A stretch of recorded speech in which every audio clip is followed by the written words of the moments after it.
이번 사연은 이제 와서 부양을 요구하는 아버지에게 아빠에게 자식돌이를 할 일은 앞으로 없을 테니 연락도 하지 말라.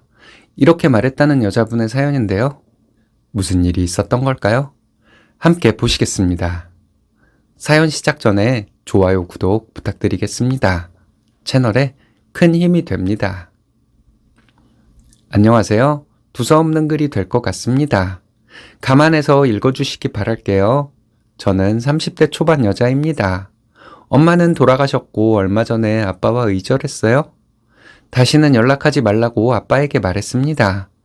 돈 때문에 아빠를 버린 딸이 되어버렸네요. 남들이 저를 나쁘게 보더라도 저는 후회 없습니다. 제 동생도 아빠에게 소리 지르고 난리친 다음 다시는 연락하지 말라고 했다네요. 지금 저와 동생은 아빠 부양 포기도 할 생각입니다. 여러분들께서 제 글을 읽어봐 주시고 제가 마음이 약해지지 않도록 좋은 말씀 해주셨으면 좋겠습니다. 제가 너무 감정이 앞서서 인간의 도리를 저버리고 있는 거라면 쓴소리를 해주셨으면 좋겠습니다. 집안일이라 어디에 말하기도 곤란하고 지인들에게 말하면 제 편에서 말을 해줄 것 같습니다. 지인들의 조언은 물론 저를 사랑하는 마음으로 저에게 해주는 것일 테지만 객관성은 기대하기 어려울 것 같아요. 저희 엄마는 제가 대학교 졸업할 무렵에 돌아가셨습니다. 갑자기 몸이 안 좋아지셔서 병원에 입원하고 한 달도 안 돼서 돌아가셨어요. 엄마가 갑자기 돌아가셔서 너무 경황이 없었습니다. 엄마가 병원에 입원하기 전까지만 해도 아픈 곳 하나 없는 분이었기 때문에 더더욱 충격적이었죠. 그때 당시 저희 아빠는 갓 쉰이 되었을 때였습니다. 아빠 연세가 젊다면 젊은 연세이니 재혼을 하실 수도 있다 생각했어요. 저와 남동생은 아빠에게 우리는 이미 성인이 되었으니 아빠가 다른 여자를 만나 재혼을 하게 되더라도 마음 편하게 가지셨으면 좋겠다. 이렇게 말했습니다. 저와 남동생은 각자의 행복이 우선이라고 생각했어요. 그리고 저와 남동생은 아빠에게 이 얘기도 했습니다. 힘들게 맞벌이 하면서 우리를 낳고 키워준 엄마를 생각해서 엄마가 고생해서 모은 돈이 아빠의 재혼 상대에게 가는 것은 싫다. 그러니 엄마 명의로 된 돈과 재산은 나와 동생에게 반을 주고 나머지는 아빠가 알아서 해라 했습니다. 아빠는 제 얘기를 듣고 처음에는 기특하다고 하셨어요. 큰아빠와 작은아빠에게 제가 이렇게 똑소리 난다고 자랑도 하셨다고 합니다. 저희 엄마는 아빠와 결혼하고 쉰 적 없이 일하셨어요. 저와 남동생을 낳아 키우면서도 살림도 다 하시고 밖에 나가 일도 하셨습니다. 아빠가 일을 쉬었던 때가 있었는데 그때는 엄마가 버는 돈으로 생활을 했습니다. 아빠가 자리가 잡히고 난 후에도 엄마는 쉬지 않고 일하셨어요. 저는 너무 한이 돼요. 그런 엄마에게 사랑한다는 말 한 번 못해드린 못된 딸입니다. 따뜻한 말도 한 번 못해드렸고 잔소리가 듣기 싫다고 대들기도 많이 대든 딸이에요. 어렸을 때도 엄마가 고생하고 있다는 것을 알고 있었고 늘 엄마가 가엾게 느껴져 엄마를 기쁘게 해드리기 위해서 열심히 공부했습니다. 나쁜 친구들과 어울릴 기회도 있었지만 엄마 얼굴이 떠올라 그 친구들과 관계를 끊었고 열심히 공부하고 또 공부해서 엄마가 자랑스럽게 여길 만한 대학에 들어갔어요. 그리고 대학 마지막 학기 때 좋은 직장에 취업이 되었고 엄마는 너무너무 좋아하셨습니다. 그리고 취직해서 돈 벌면 엄마와 여행도 많이 다니고 엄마에게 맛있는 것도 많이 사주려고 했어요. 그런데 엄마가 그렇게 허무하게 돌아가셨습니다. 마음속으로만 엄마를 사랑했으면 그게 무슨 의미가 있을까요? 엄마에게 단 한 번도 사랑한다는 말을 해주지 못한 딸인데요. 그래서 지금도 가끔 미쳐버릴 듯이 후회를 합니다. 평생 후회하며 살겠죠.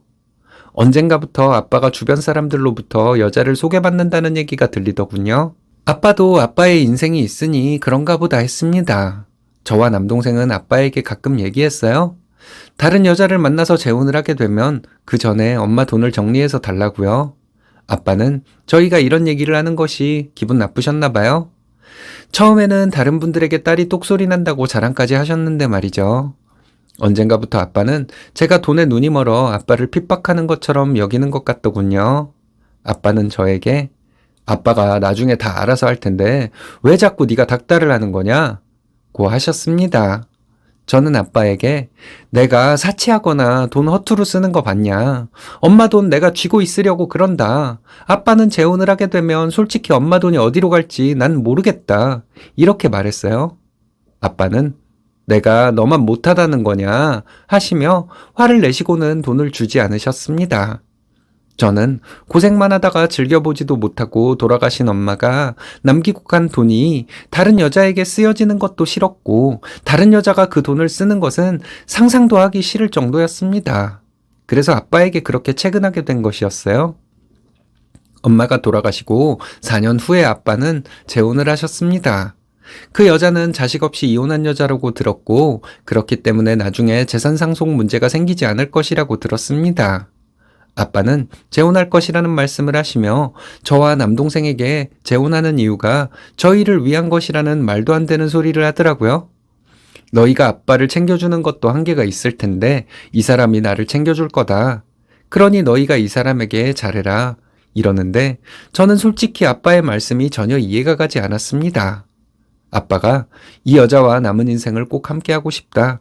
이런 생각이 들어서 재혼하는 것이라면 저는 반대할 마음이 전혀 없었어요. 제가 부모님에게 살가운 딸은 아니었지만 아빠가 더 연세가 들어서 노쇠해지시면 자식으로서 도리는 다 할 생각이었습니다. 아빠가 재혼한다는 얘기를 들었을 때 그 소식이 반갑기도 했어요. 저나 남동생이나 엄마 돌아가시고 아빠를 그렇게 자주 찾아뵙지도 못했거든요. 그런데 아빠가 의지를 하고 살 상대가 생겼다니 좀 안심이 되기도 했습니다. 아빠가 재혼을 하고 나서 저는 아빠에게 엄마의 돈에 대한 얘기를 했어요. 엄마가 남기고 간 돈의 절반을 달라고 했던 것을 다시 한번 얘기했습니다. 아빠는 제 남동생을 비롯해서 주변 사람들에게 저의 험담을 하고 다니더군요. 아빠는 제가 돈에 미쳐서 아빠를 닥달한다고 말하고 다니셨대요. 제가 몇 번 더 아빠에게 돈을 달라고 말했는데 그럴 때마다 아빠는 내가 너를 어떻게 믿냐? 어린 나이에 혈기만 왕성해서 돈을 어떻게 날려먹을 줄 알고 너에게 그 돈을 맡기냐? 이러시고는 돈을 한 푼도 주지 않으셨습니다. 아빠는 처음에는 그 여자와 행복하게 지내는 것 같더니 2년도 안 되어서 이혼을 하셨습니다. 이혼을 하고 나서 아빠 수중에는 돈이 거의 안 남았다는 얘기를 듣고 얼마나 억울했는지 몰라요? 엄마 생각이 나서 눈물이 마를 날이 없었습니다. 이럴 줄 알았으면 아빠에게 소송이라도 할 걸 하는 후회도 들었지만 이렇게까지 될 줄은 저도 남동생도 몰랐으니 한편으로는 어쩔 수 없는 일이라는 생각도 들었습니다. 아빠는 그 여자와 재혼할 때 저와 동생에게 약간의 돈을 주시기는 했어요. 제가 엄마가 모은 돈의 절반에는 턱없이 부족한 금액이었습니다. 저는 안 받고 싶었는데 동생은 그 돈이라도 받아두자고 하더군요. 그래서 그 돈을 받았더니 아빠는 엄마 돌아가시고 자식들에게 줄 만큼의 돈을 충분히 주었다고 주변 사람들에게 말하고 다니셨습니다. 근데 저희 큰아빠와 작은아빠는 저희 아빠에게 그게 왜 자식한테 줄 거 다 준 거냐고 하셨대요. 아빠는 그런 얘기가 듣기 싫어서 그 후로 큰아빠와 작은아빠를 멀리하고 지냈답니다. 아빠가 이혼하고 수중에 돈이 얼마 안 남았다는 얘기를 들으니 너무 화가 났습니다. 아빠에게 너무 실망스럽고 엄마가 아빠와 함께 사는 동안 얼마나 고생했는지 뻔히 알면서 어떻게 엄마가 모은 돈을 다른 여자와 함께 다 쓸 수가 있는지 저는 아빠를 용서할 수가 없었습니다. 아빠 성격을 제가 뻔히 알기 때문에 아빠에게 엄마가 모은 돈의 절반을 달라고 했던 것이었거든요. 이렇게 되면 제가 감당할 수 없을 정도로 힘들 것 같고 하늘나라에 계신 엄마도 너무 속상해할 것 같았습니다. 아빠가 이혼하고 한동안 남동생이 올케와 아빠를 찾아뵙곤 했대요. 저는 아빠 보기 싫어서 특별한 날 아니면 아빠를 찾아뵙지 않았습니다. 그러던 어느 날 동생네 가족과 저희 가족 모두 아빠를 찾아뵈었어요. 아빠는 요즘 형편이 어렵다면서 다 모인 김에 말하겠다고 하더니 저와 남동생이 다달이 얼마씩 돈을 붙이라고 하셨습니다. 순간 소리를 지를 뻔했어요. 아빠에게 욕이 나오려는 걸 꾹 참고 있는데 아빠는 재혼하기 전에 저희에게 돈을 준 것을 언급하더니 앞으로 자식으로서 도리를 하라는 것이었습니다. 너무 화가 나니까 말도 안 나오고 식은땀만 나더라고요. 동생이 아빠에게 그때 우리가 아빠한테 받은 돈은 아빠의 돈이 아니라 엄마의 돈의 일부였다. 그러니 우리는 아빠에게 자식으로서 도리를 하지 않겠다. 하더라고요. 아빠는 낳아주고 길러줬더니 못하는 말이 없다 이러시더라고요. 그래서 제가 그러길래 내가 엄마 돈의 절반을 나랑 동생에게 달라고 하지 않았냐. 엄마는 아빠랑 결혼해서 우리 키우면서 쉴 새 없이 일만 하고 살았다. 그런데 엄마의 돈을 다른 여자랑 다 써버린 아빠를 어떻게 용서할 수가 있냐. 우리가 아빠한테 자식돌이 하는 것 자체가 엄마한테 죄를 짓는 것이다. 그래서 아빠에게 자식돌이 못한다. 이렇게 말했습니다. 저희 남편이 저를 말리길래 조용히 하고 있으라고 소리를 질렀어요. 애꿎은 남편에게 소리를 질러서 좀 미안했지만 저는 너무 흥분한 상태였거든요. 제 남동생은 누나, 더 얘기할 것도 없어. 가자. 이렇게 말했고 저희와 남동생네는 아빠 집에서 나왔습니다. 그리고 아빠는 우리와 상관없는 사람으로 생각하고 살았는데 몇 달 후에 아빠에게 전화가 왔더라고요. 생활비가 부족하니 다달이 얼마씩이라도 달라는 것이었습니다. 저는 아빠에게 엄마가 고생해서 번 돈 그 여자 찾아가서 다시 다 찾아오라고 했어요.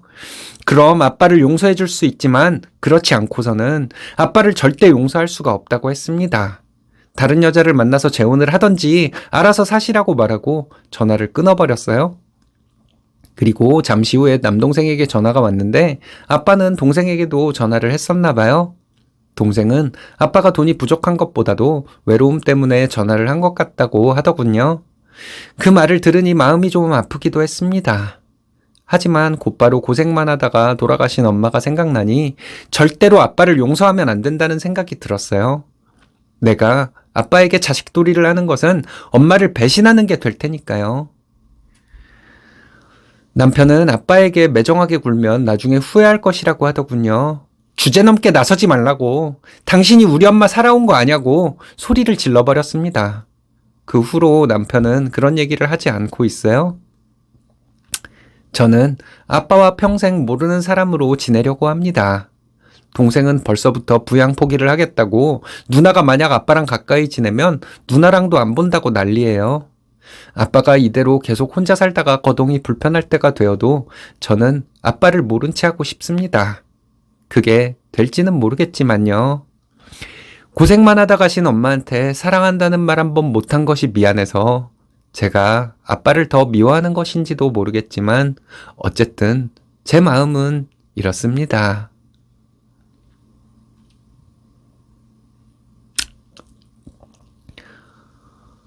엄마를 기쁘게 해드리기 위해 공부 열심히 하셨다면서요. 명문대 졸업하고 좋은 직장 취직해서 어머니가 기뻐하셨다면서요. 쓰니님이 효심 가득한 딸이란 것을 어머니도 알고 계실 거예요. 쓰니님이 어떤 판단을 하던지 하늘에 계신 어머니는 서운해하시지 않을 것 같습니다.